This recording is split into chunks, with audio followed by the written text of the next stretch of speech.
of this facility has got a heart of gold. He's tough. He's a Philadelphia native. He's tough. But he showed me some emotion. And I saw that I wasn't the only one that gets some tears in their eyes for this dog. This dog could get a lot of people with rain in their eyes. And he let me know enough that the dog would be treated well. They would find an owner for this dog one day. The dog had a new name, Shiloh. And my job was done, David. My job was done. I was done. I did it. I wanted to return to my own life. I had enough of this emotional stuff, man. I wanted to be tough again. Wasn't going to happen. I got back to Nebraska. I said to everybody, including one person, most important person that helped me on the path. I said, Jen, I'm done. I said, Star has got a home right now, and she'll wind up with a home. She goes, you're done? She goes, we just hit the first inning. She goes, this story's not over. You're a man that knows statistics. What's the chance of a dog like this living out the rest of her life with a good family, knowing that this dog has a history? They probably wouldn't even give this dog the opportunity to have a family like that. The dog probably will never see a chance at a long life. Something could happen. You got to get the dog. I said, I'm the last person I want to give the dog to. I'm the dog guy that started all the problems with the dog. The dog was supposed to die, go off the grid, and never be seen or heard from again. I created all this. She goes, you are going to get the dog, mister. I said, geez. I said, doesn't even look good. So, David, at the time, I wasn't prepared to have a dog. I wasn't prepared. I had downsized my life. I had got a closet full of nice clothes, and I was just getting ready to be older. I was getting ready to minimalize. The last thing I was thinking of is a house with a big yard.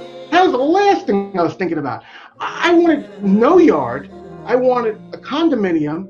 I wanted snow and grass. I wanted no home. So Jen says, you got to find a home, the right home for this dog. I mean, we're back to it. We're back to another movie. It's like now I'm in, Miracle on 34th Street. I want the home with the fireplace in the yard. I mean, how did this all happen?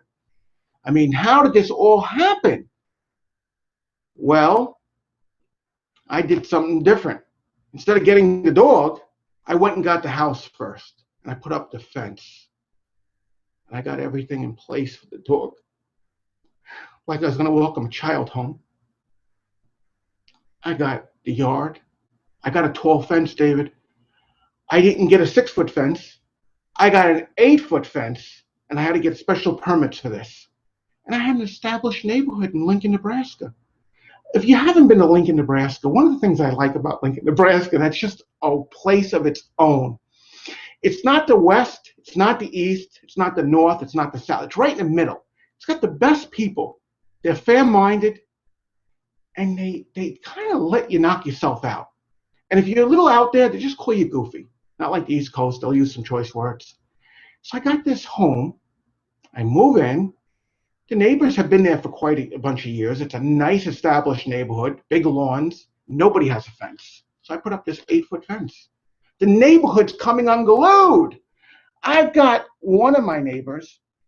He's a decorated Air Force pilot from World War II who's a judge who just retired. We retired a number of years ago, but he's a very well-respected judge.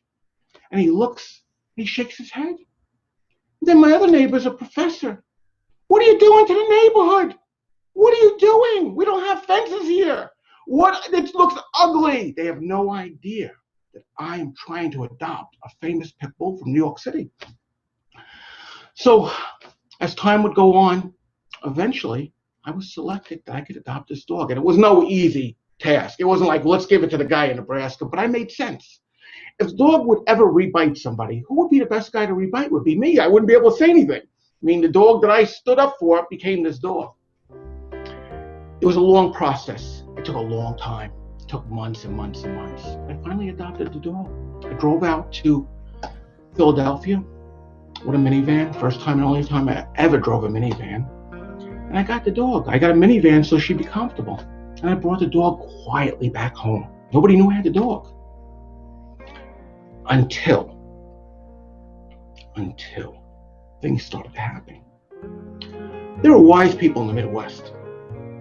They call it the flyover